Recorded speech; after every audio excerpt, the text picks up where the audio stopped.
एक अधूरी प्रेम कहानी, सती और शिव, हृदय को छू जाने वाली सच्ची भक्ति और प्रेम की कहानी। यह कोई साधारण प्रेम कथा नहीं, यह उस प्रेम की गाथा है जहां त्याग है, तप है और अंत में एक अधूरी विरह कथा है। यह कथा है महादेव और सती की, जिनका प्रेम अमर है लेकिन मिलन अधूरा। प्राचीन काल की बात है। दक्ष प्रजापति की पुत्री सती देवी आदिशक्ति का अवतार थी। बचपन से ही वह ध्यानस्थ शिव की भक्त थी। उनके मन में शिव के लिए गहन श्रद्धा थी, जो धीरे धीरे एक गहरे प्रेम में बदल गई। जब अन्य कन्याएं सुंदर वस्त्र, आभूषणों और सुखों की कामना करती थीं, तब सती केवल शिव की झलक पाने को व्याकुल रहती थी। वह दिन रात ध्यान करती, शिव के नाम का जप करती। दक्ष, जो अत्यंत घमंडी था, शिव को एक तपस्वी, गंदे कपड़े पहनने वाला, भस्म लपेटने वाला असभ्य देवता मानता था। वह कभी नहीं चाहता था कि उसकी पुत्री एक ऐसे योगी से विवाह करे। लेकिन सती ने अपने प्रेम को सिद्ध करने के लिए कठोर तपस्या शुरू कर दी। बरसों तक सर्दी, गर्मी, बारिश में वह निर्जल, निराहार शिव का ध्यान करती रही। शिव, जो सन्यासी थे, प्रेम से दूर, विरक्ति के पथ पर थे। लेकिन सती की भक्ति ने उन्हें भी भाव विभोर कर दिया। एक दिन जब ब्रह्मा, विष्णु और अन्य देवताओं ने भी विवाह का आग्रह किया, तब शिव ने सती को अपनी अर्धांगिनी रूप में स्वीकार कर लिया। विवाह संपन्न हुआ। कैलाश पर प्रेम का एक नव प्रसंग आरंभ हुआ। कैलाश पर्वत पर सती और शिव का जीवन अत्यंत आनंदमय था। जहां एक ओर शिव ध्यान, तांडव और ब्रह्म ज्ञान में लीन रहते, वहीं सती उन्हें भोलेपन से छेड़ती, मुस्कुराती और उनके जीवन में रंग भरती।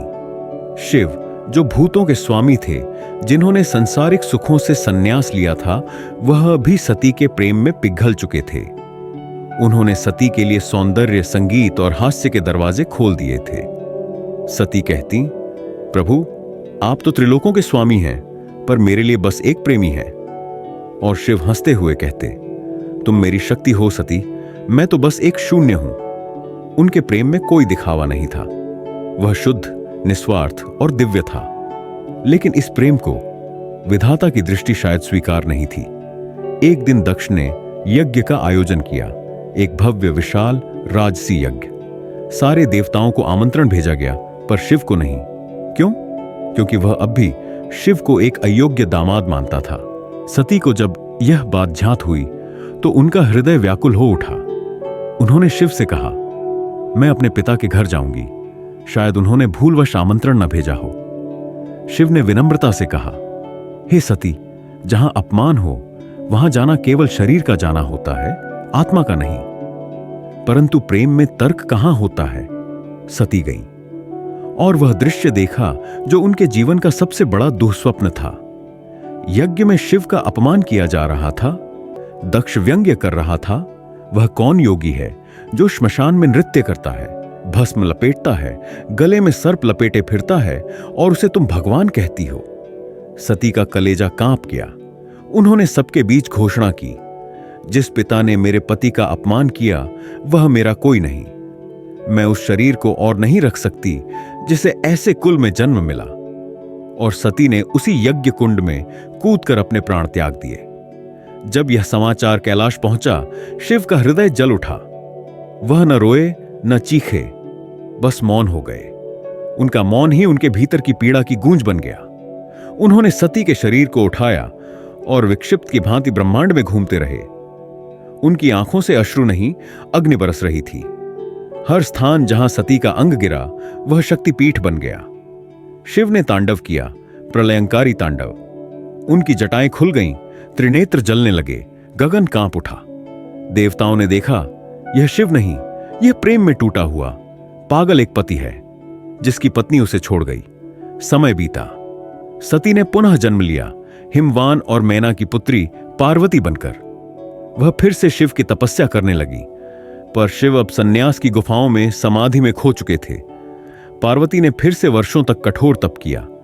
अंततः शिव ने पार्वती को स्वीकार किया, लेकिन वह सती नहीं थी। शिव अब पहले जैसे न थे। प्रेम अब भी था, पर कहीं अंदर गहरे दबा हुआ। सती और शिव की वह कहानी जो प्रेम से शुरू हुई थी, यज्ञ की अग्नि में अधूरी रह गई। उपसंहार। एक प्रेम जो अधूरा रहकर भी अमर हो गया। यह कहानी अधूरी जरूर है, लेकिन सबसे सच्ची है। यह कहानी है उस प्रेम की जिसमें विरह है पर नफरत नहीं, जिसमें त्याग है पर पश्चाताप नहीं। शिव आज भी ध्यान में बैठते हैं, पर कभी कभी उनकी आंखों से एक आंसू बह जाता है, शायद सती की याद में, क्योंकि जो प्रेम अधूरा रह जाता है वह ही अमर हो जाता है। श्रद्धा और प्रेम के आंसुओं से भरी इस कथा को सुनने वाला हर हृदय आज भी कांप उठता है। यह कहानी नहीं, शिव और सती की आत्मा की पुकार है, जो युगों युगों तक गूंजती रहेगी।